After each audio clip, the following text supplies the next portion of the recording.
Adam Hlozek's situation is one that has run for quite some time. But even before Daniel Kretinsky came in, we knew all about Adam Hlozek. Adam Hlozek was the youngest, the young up-and-coming star of Czech football. And that's a market that we know an awful lot about. Of course, we've got Thomas Souček, we've got Vladimir Soufal, and, well, we sort of got Alex Kraul. My point is we have a good insight into what goes on over in the Czech League, even on Hammer's Chat. We have a lot of people in the chat who are obviously Czech supporters who come and follow West Ham because we have a good Czech contingent. So we know all about Adam Hlozek. When we've done videos about him, there's always some really good information in the comments underneath the video. So we knew about this even before Daniel Kretinsky came in. So now Daniel Kretinsky he owns whatever, a third of West Ham, give or take.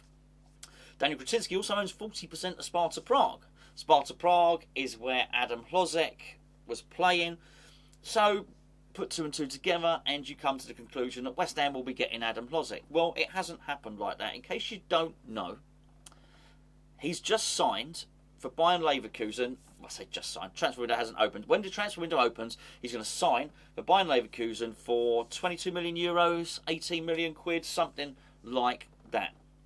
So he hasn't turned up at West Ham. Now, as far as I can see, he's a very good player. But he has. Why haven't we signed him? Now, this has caused me some concern, but not because of the... I'm still worried about Kretinsky. Until I see the colour of Kretinsky's money, I'm still going to be concerned about his ownership. I've remained steadfast in this since the moment he started to buy shares. I'm not hailing him as the Messiah and thinking, oh, that's great, Golden Sullivan are going to leave and this guy's going to take over and he's going to lead us to the promised land. I still am yet to be convinced he's going to put his money where his mouth is. And, well, I say where his mouth is, it's not like he's been mouthy about it. He doesn't say anything. He's very, very quiet on the whole subject. The very fact that we get spoken about of loans, he may be able to loan us some money, that worries the hell out of me, because that's exactly the same as Golden Sullivan. However, I am in no doubt that Golden Sullivan are gone in 2023. Next year they're gone. That's just happening. My concern is whether we will be in safe hands or not. But there'll be plenty of time to talk about that. Let's just look at this Hlozek transfer, because there's a lot of people getting in their knickers in a twist about this. And by the way, I say knickers in a twist, I don't blame you. I've got major concerns about this transfer window, which I will be detailing in another video, by the way. Kretinsky owns 40% of Sparta Prague, so he's not the major shareholder. He's not 51%, so it's not what he says goes. In fact, that's just what Kretinsky does. He owns a little bit of this and a little bit of that, a little bit of Royal Mail, a little bit of West Ham, a little bit of Foot Locker, just a little bit of everything, right? Which leads me to think he is an investor. He's not somebody that looks to go in somewhere and run something. That tells you everything you need to know about West Ham. You also look at the next TV deal coming up, which is an absolute whopper. You look at the money that Chelsea are just going for. If I had to take a punt on this, I don't think Kretinsky will. I think Kretinsky will be our next owner, but I don't think he'll be our owner in 10 years' time. I think we're going to get flipped. Basically, that's what I believe is going to happen here. Anyway, it's so easy to get sidetracked on this. I want to get back on Hlozek. I think with Hlozek, Moyes was never interested. Never, ever interested at all. And I think that's why we haven't got him. That being said, let's think about this from a businessman's point of view. Is it more advantageous for him to sell him to West Ham? Because, let's be fair, he'd have to sell him to West Ham on the cheap, or so you'd hope. You'd hope there'd be some benefit to us having a tie-up with Sparta Prague. You'd hope that there would be some benefit to us having an owner who also part owns a European club, and it could facilitate players coming in either direction. So what's better? He either comes to West Ham for a little bit cheaper, or they sell him to Bayern Leverkusen for more money. Well, probably in terms of money, sell him to Bayern Leverkusen. That's what's happened. So the money decision has been made. The footballing decision, I don't ever think that David Moyes wanted him. There was numerous times before Daniel Kretinsky came in where he had a chance to sign Adam Hlozek. Numerous times. We got a big insight into that league. It would be very, very easy to speak to Souček, Agent Souček, as we used to call him, and say to him, can you have a word with this lad? and tell him we're interested. Be easiest thing in the world. Tapping up, yes, but an easy thing to do. Maybe, just maybe, David Moyes didn't fancy him as a player. Possibly. He had some information coming back. He wasn't ready yet. Maybe there was something he didn't like that he'd heard. Just some sort of information that we're not privy to. That's why David Moyes didn't do it. He's incredibly fussy with this striker search thing. Tell you what I heard. I heard a few days ago that we were interested in Broja, however you want to say it, and that David Moyes was almost a case of you're going to have to. I'm going to try and do it in terms of the tone of my voice. I'm going to try and demonstrate how I read David Moyes' comments. It was sort of like, oh, okay, if I must, can't seem to find anyone else. Okay, I'll all right. Okay, let's take him. He can play some games. Antonio will still play the majority of the games. Fine, I'll take him. It wasn't really what I wanted to hear. I like the player, Broja. I like him. But if I want a player to come in, I want to think he can challenge Mikel Antonio. And I think this guy can. I think he's only going to get better. He's really young. He's got all the attributes.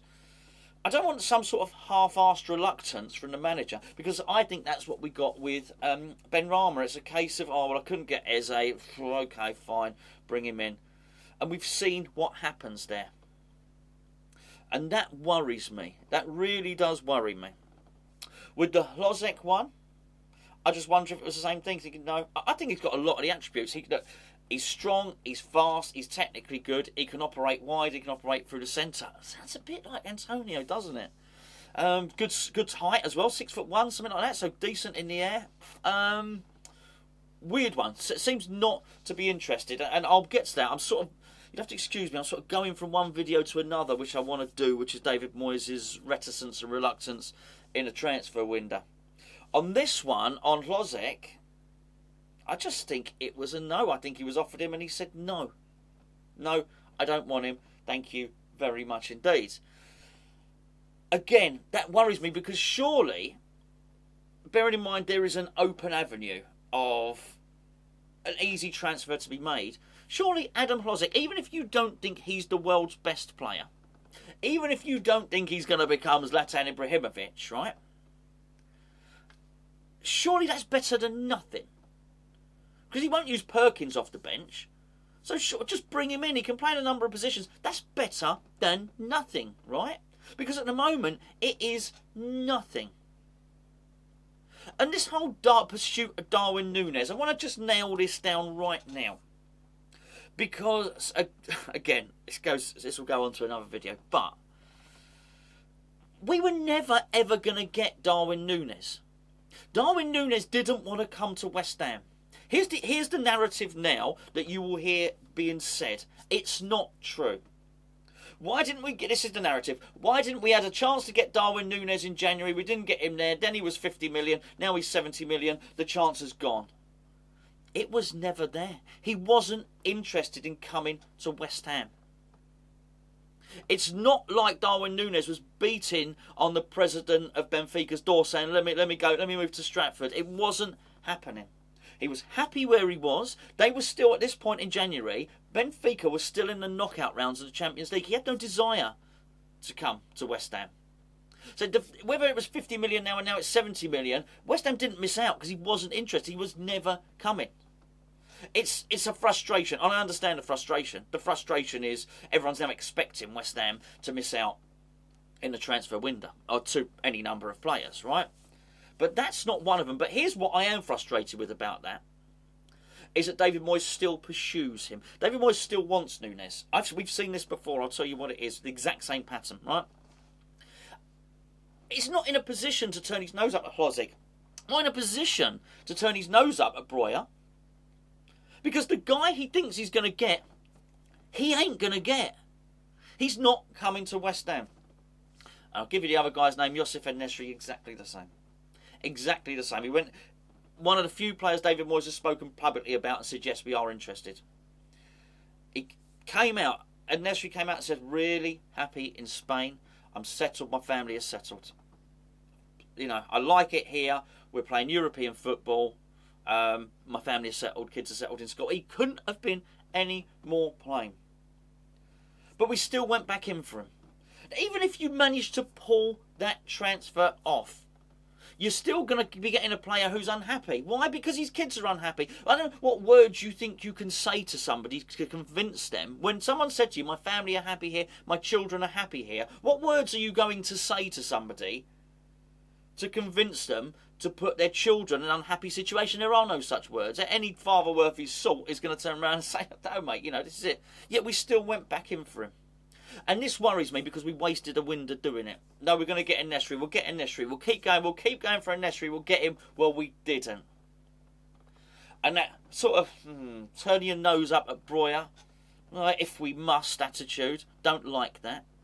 The fact that we haven't brought Hlozek in, don't like that. Now, I really don't mind too much about the Hlozek. The Hlozek thing's a funny one. If Moyes honestly didn't want him, and that was the only example, I would say fine. But David Moyes turned his nose up at a lot of players. Not everybody has to be a world beater. I'll give you a name of a bang average player here, right? Josh King. He was halfway up the motorway to joining us, and David Moyes changed his mind. Now, I am not saying Josh King would have led us to Europa League glory, but there were games last season where he might have been a half decent option off the bench, where he looked on the bench and we had nobody. Basically, he's being banded around on a free. He's a loan free. Go and get this player. But you get the impression, and this is where David Moyes is. This is another video. David Moyes is too stubborn for his own good. And it does worry me, by the way. The transfer window hasn't opened yet, right? Let me get that. So I'll do that in the other video. But the Hlozek thing, the Kretinsky thing, the whole pursuit of the striker is a major concern for me.